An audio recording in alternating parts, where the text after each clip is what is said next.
Hola a todos.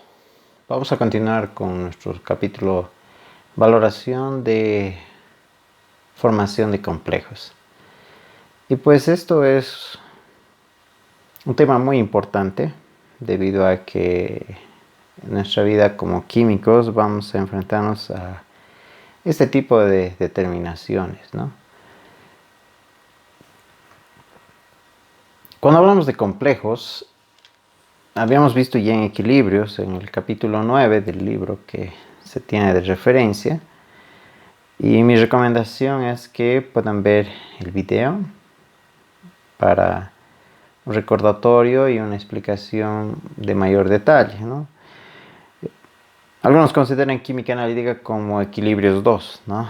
Es todo lo que hemos aprendido en equilibrios, pero con algunas cosas que complementan la idea de hacer un análisis en laboratorio.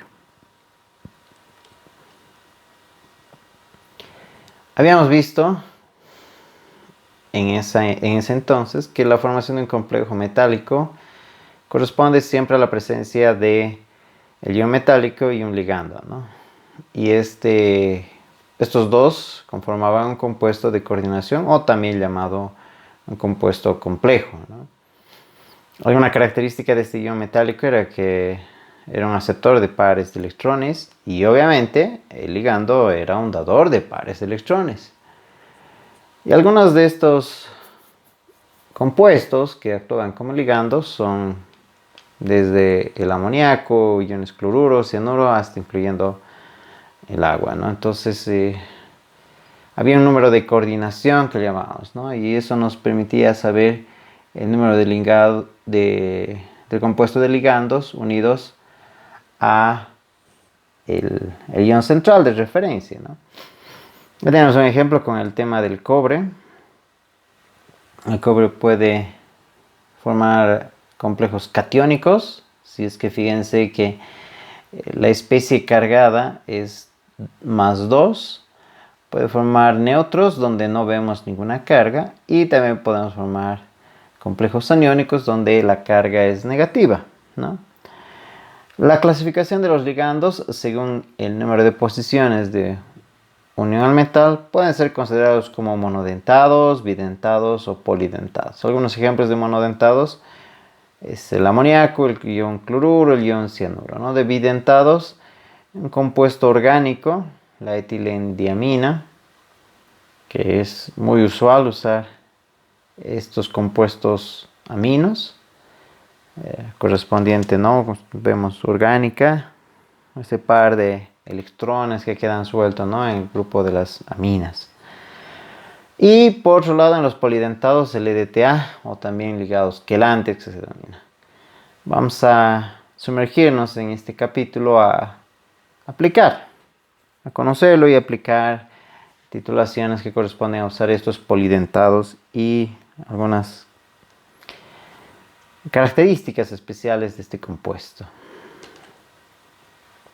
A ver, veamos estos ejemplos que habíamos mencionado: la etilendiamina, puntos de unión al metal, pares de electrones solitarios de los nitrógenos, ¿no? Mencionamos las aminas.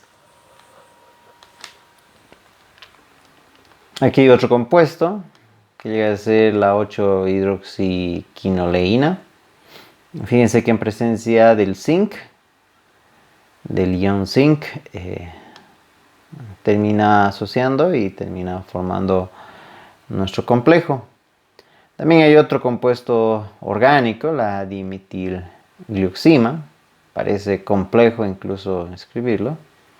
Ahí tenemos la forma sencilla de la glioxima y cuando tenemos el dimetil, ¿no? Entonces, si miramos, empiezan a enlazar con un metal. Y fíjense, ¿no? En este caso se ha elegido el níquel y hace la respectiva interacción y la formación del complejo.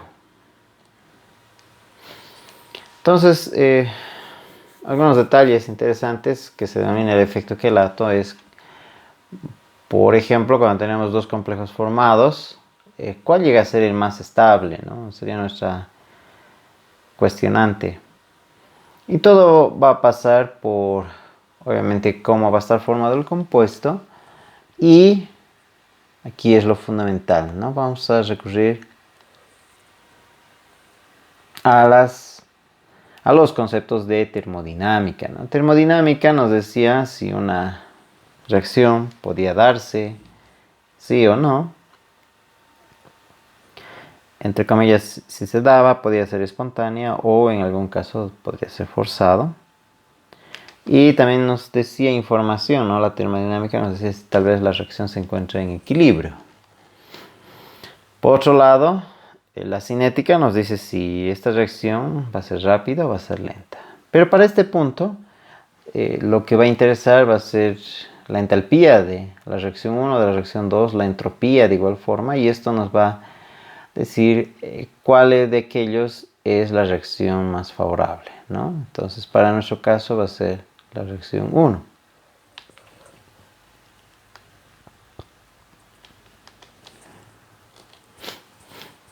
A ver, algunos agentes quelantes empleados en análisis, en lo que de entrada vamos a llamar la volumetría de complejos, obviamente porque está basada en una reacción que incluye estos componentes. En estos agentes tenemos, ¿no?, el NTA, por ejemplo.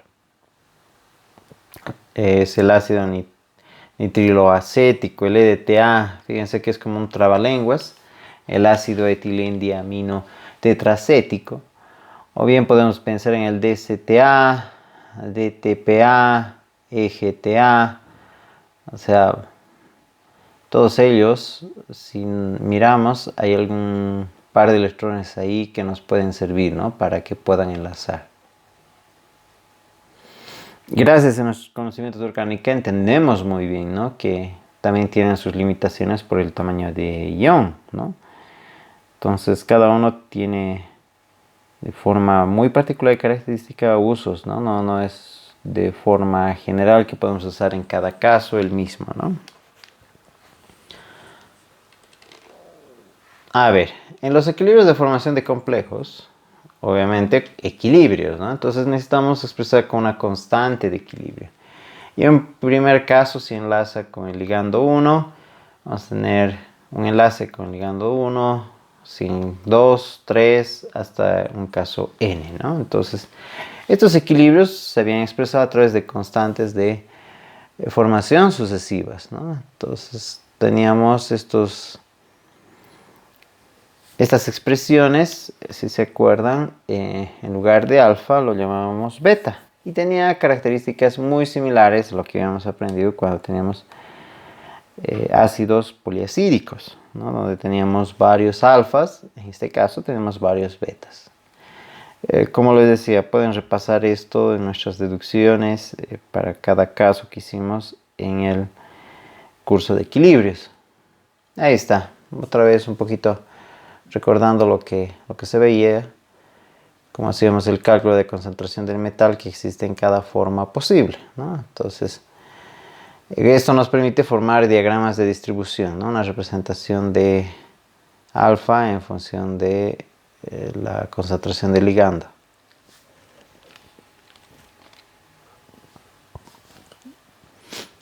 Y de todos estos vamos a enfocarnos en un compuesto que hemos dicho que es el EDTA.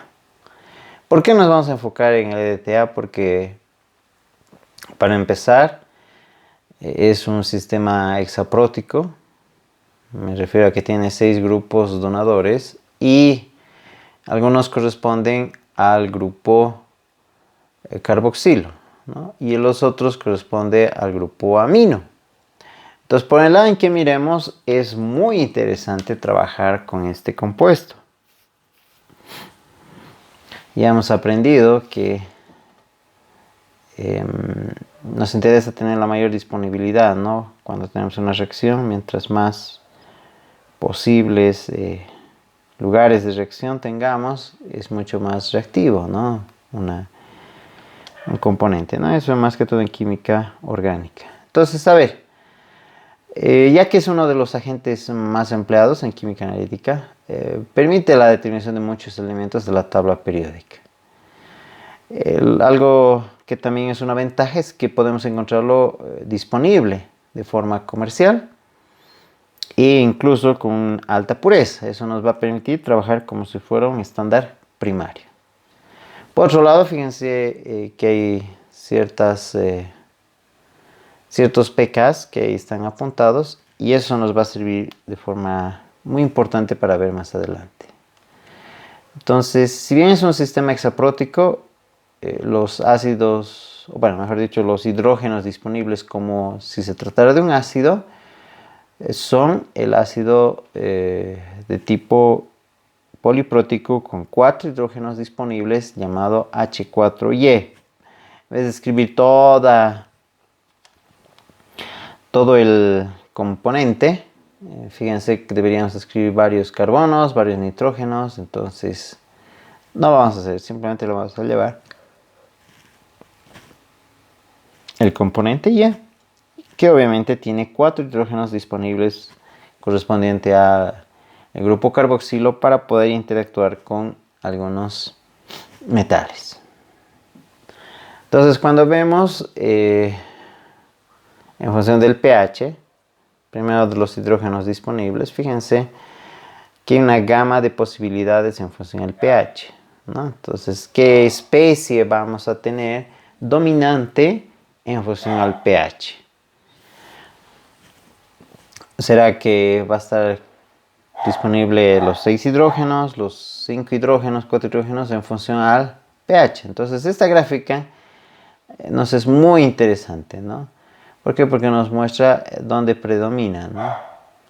Fíjense que en el caso, ahí está remarcado, dice predomina pH 3,6, el H2Y 2 menos. Entonces, fíjense que tiene un rango, ¿no? donde predomina. Entonces, la fracción de DTA que se encuentra en forma Y-4, en función de las constantes de equilibrio, se va a calcular de esa forma analítica, ¿no? Fíjense que está con las constantes y la concentración de iones hidrógeno. Entonces, los valores de alfa y Y-4 en función del pH están expresados ahí, ¿no? Entonces, para soluciones obviamente de DTA a 20 grados centígrados y una fuerza iónica de 0.1 molar, ¿no? Entendemos muy bien que la fuerza iónica puede alterar los equilibrios, ¿verdad? Más que todo la constante de equilibrio. Entonces hay una proporcionalidad, ¿no? Significativa cuando tenemos pHs alcalinos, ¿no? Fíjense que estamos en el valor de 10 a 14, el pH, y el valor de alfa es bastante representativo, ¿no? Comparado con los valores de pH 0 a 9, fíjense que son valores muy pequeños, de 0 a la menos 23. Y a 9 sigue siendo a la menos 2, pero desde 10 a 14 ya son valores considerables, ¿no? 36%, 85%, etc. Entonces, cuando vamos a trabajar en las volumetrías de DTA, vamos a, obviamente, trabajar en un sistema alcalino, ¿no? Y vamos a trabajar en soluciones donde estén presentes soluciones buffer, ¿no? Entonces, lo que habíamos aprendido en el anterior capítulo, que decíamos que estas sustancias buffer nos permiten conservar el pH, nos permite mantener un cierto valor a pesar de la adición de un ácido de una base, trata de compensarlo y mantenerlo en un cierto pH. Entonces, eso va a ser el aporte de lo que hemos aprendido del anterior capítulo. Aquí un poquito para ver cómo oscila la presencia de cada uno de las especies y en qué pH deberíamos trabajar, ¿no? Entonces, hay valores donde sí son necesarios, ¿no? Donde podamos encontrarlo. Nuestro ion que nos interesa. Si pensamos en el equilibrio para el EDTA, obviamente va a tener una constante formación de complejo del EDTA, KF, ya hemos visto igual mucho más antes que cualquier constante de formación se lo va a utilizar como nomenclatura KF, ¿no? Entonces, aquí tenemos el KF de quelatos de EDTA a 20 grados centígrados con la fuerza de 0,1 molar para distintos iones, ¿no? Fíjense que son valores bastante grandes. 10 a la 279, ojo que el valor que nos están dando aquí es logaritmo, ¿no? Entonces, si queremos hallar KF es el antilogaritmo, 10 a la 2.79. Y hay valores enormes, ¿no? Si pensamos en la del circonio más 4, 10 elevado a 29,5, ¿no? Son valores enormes, o igual el de hierro más 3 y otros, ¿no? Entonces, KF tiende a aumentar con la carga del catión, ¿no? Entonces, mientras más grande sea la carga del catión, estos valores van a crecer, ¿no?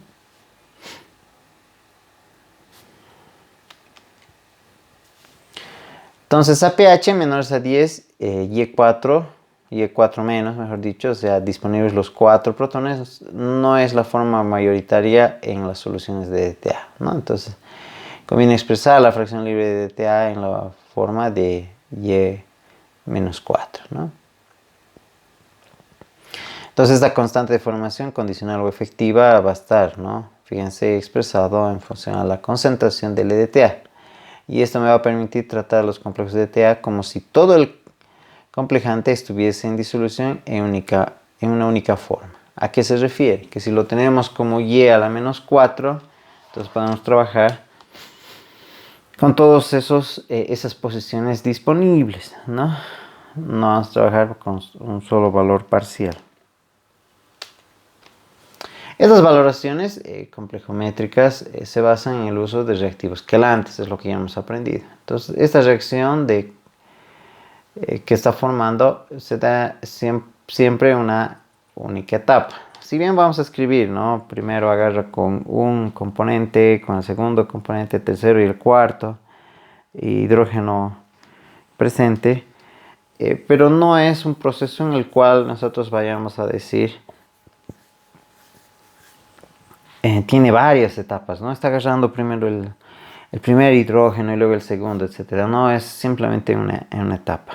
Así que este DTA es el más empleado porque obviamente siempre se combina con los iones metálicos en una estequiometría 1 a 1.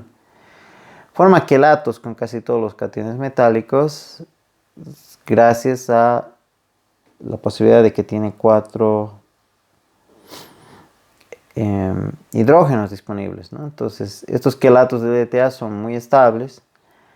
Han visto que las altas constantes de formación permiten, ¿no?, que el equilibrio se conserve y vaya hacia la formación de productos, y por lo tanto son estables estos compuestos que han sido formados con estos agentes quelantes, ¿no? Existe la sal sódica de DTA, que hemos dicho, con bastante pureza y nos permite ser una sustancia patrón, ¿no? Lo que hemos aprendido, ¿no? Llega a ser nuestra referencia para poder preparar soluciones o comparar en algún caso alguna titulación, ¿no? A ver, ¿qué es lo que esperamos cuando hacemos las curvas de valoración con EDTA? Esperamos este tipo de curva, conocer en el punto en el cual se garantiza que había un cambio, ¿no? Y con ello, ese punto de equivalencia, y con ello determinar la cantidad requerida, ¿no?, que consume un cierto metal, ¿no? Entonces, hay una zona de preequivalencia antes del punto de equivalencia y una zona de postequivalencia. Entonces, en la zona de preequivalencia tenemos un exceso del metal, ¿no? Llegamos a agarrar, entre comillas, los iones metálicos con el agente EDTA, y ahí es cuando vamos a tener el punto de equivalencia y por tanto vamos a tener luego una zona de postequivalencia. Entonces esto nos hace pensar que cuando hagamos una titulación con el DTA requerimos también, ¿no?, de un agente indicador, porque ¿cómo vamos a saber cuándo fue el punto final de la reacción? Eso es algo que ya hemos aprendido en el anterior capítulo, y decíamos En los anteriores 2 capítulos decíamos, necesitamos algo que nos diga dónde acaba la reacción, ¿no? Si bien podemos hacer los cálculos analíticos, como aquí se lo presenta, cuando queremos construir una curva de valoración, fíjense que tenemos 50 ml de iones de cobre más 2, ahí está la concentración, y interactúa con EDTA, ¿no? Entonces hemos dicho que la relación es 1 a 1, ahí está, sencillo.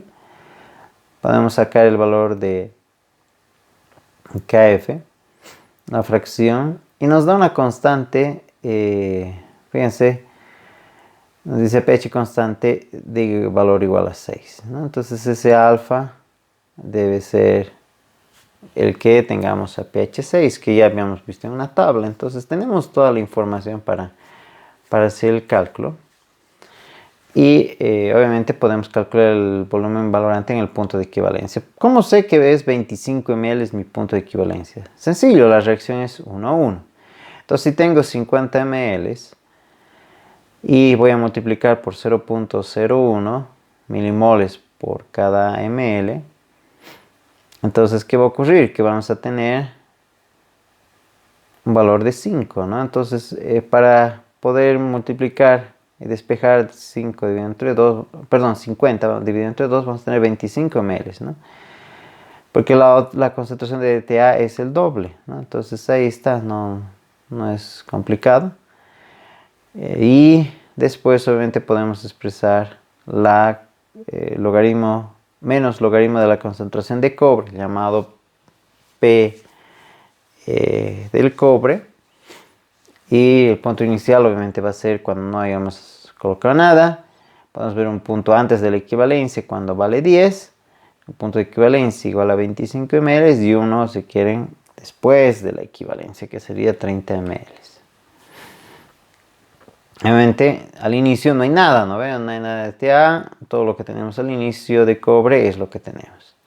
El punto de equivalencia, simplemente hacemos la diferencia, lo que hemos aprendido hace un momento, y vamos a tener sobre los moles totales, ¿no? Entonces vamos a tener ahí la concentración, sacamos menos logaritmo del valor de esa concentración y tenemos el valor de P. En el punto de equivalencia, cuando vale 25, ¿no? Hacemos la reacción de equilibrio, hallamos cuánto vale X y con ello tenemos exactamente el valor de P. Fíjense cómo ha cambiado. Punto inicial 0, en el punto de equivalencia 2.3 y un punto de equivalencia de 8.17. ¿Qué pasa después del punto de equivalencia? Obviamente alguien ya está en exceso, ¿no? Entonces calculamos mediante la constante de formación cuánto vale cada uno de ellos, despejamos, tenemos un valor de 13.46. Entonces para nuestra titulación, teniendo cuidado, ¿no?, que está pH 6 con todos los valores que vamos a reemplazar correctamente, tenemos la gráfica, donde es muy similar a lo que se había hablado en teoría. Entonces, ¿qué factores influyen en estas curvas de valoración? Obviamente influye el tema de lo que son las concentraciones y el pH, ¿no? Entonces, fíjense que hemos partido de concentraciones bastante conocidas, y que eran prácticamente una doble de la otra, ¿no? Entonces, ese tipo de situaciones ya tenemos que prever qué es lo que se viene.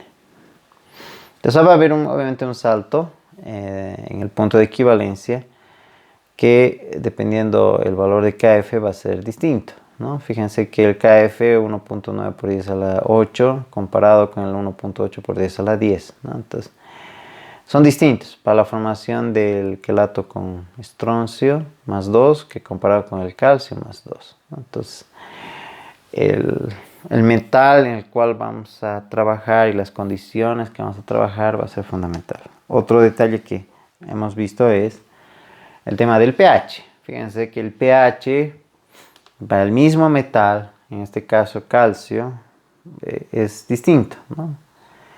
El comportamiento del valor KF es distinto. Para pH igual a 6, fíjense que es por 10 a la 6, mientras que para un pH 10 es por 10 a la 10, ¿no? A mayor pH, el salto en el punto de equivalencia es más brusco. Sin embargo, podría precipitar el hidróxido metálico. ¿no? Entonces, habrá que cuidar de que no exista esta precipitación y que nos indique el punto de equivalencia.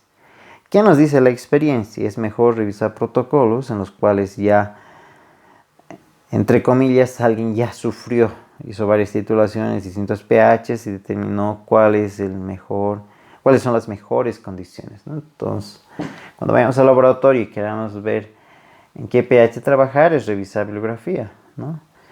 El punto se hace más complejo cuando no sabemos qué metal tenemos en la solución y queremos determinar el metal, ¿no? Entonces vamos a requerir de hacer algunas pruebas de química analítica cualitativa, ¿no? Donde ahí, a través de distintas precipitaciones con compuestos, vamos formando sales y en función de eso intuimos, ¿no? Esta agua, por ejemplo, tiene ion plomo, tiene ion calcio, etc. O también podemos recurrir a métodos analíticos avanzados. Por darles uno, puede ser el ICP, que es una técnica de plasma inducido acoplado, en la cual tenemos una solución que la vamos a llevar a alta temperatura, muy similar a la de absorción atómica, pero el cambio brusco de estado nos va a llevar hasta estado plasma bajo las condiciones del equipo, y este plasma tiene una cierta cantidad de energía asociada. Eso va a traducirlo en términos de concentración, ¿no? Entonces, les hablo ya de casos donde no tenemos idea de qué elementos tiene. Esta técnica que les mencionaba, el ICP, es una técnica muy buena, muy poderosa. Nos permite determinar trazas de metales, pueden ser metales pesados, etcétera, dependiendo del tipo de metal, que pueden estar en el orden de ppbs, ppms o ppbs, partes por billón. Imagínense la capacidad de resolución de ese equipo. Entonces aquí hay algunos ejemplos de iones que pueden valorarse en forma directa con EDTA, ¿no? Entonces, un clásico calcio. Y aquí fíjense que aparece el término de indicador, ¿no? Entonces necesitamos ver el punto de equivalencia, ¿no?, de cada titulación. Entonces, gracias al conocimiento previo hemos visto, ¿no?, qué es lo que ocurre con el indicador en presencia de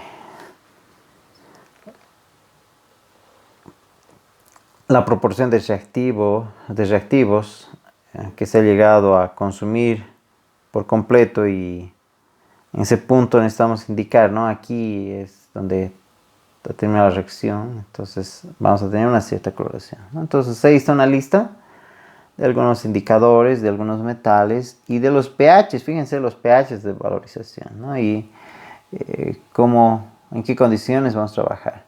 Por ejemplo, para el ion calcio, fíjense que es utilizando hidróxido de sodio llegar a un pH de 12, ¿no? Pero comparado con el magnesio, fíjense que el pH es entre 9 y 10 y una solución tampón de amoníaco, ¿no? Entonces, para un zinc más 2, obviamente se necesita el indicador NET, y ahí están las condiciones. Fíjense, para 5.6 tienen una cierta solución, mientras que, o un sistema, mejor dicho, y para 9.10 es otro el sistema, ¿no? Entonces, hay que revisar. Esto aparece en bibliografía y uno necesita revisar. Entonces vamos a ver cómo aumentar la selectividad de las titulaciones. Podemos usar diferentes pHs o podemos usar agentes enmascarantes. Vamos a desarrollar bien esta idea en la siguiente parte de nuestro video.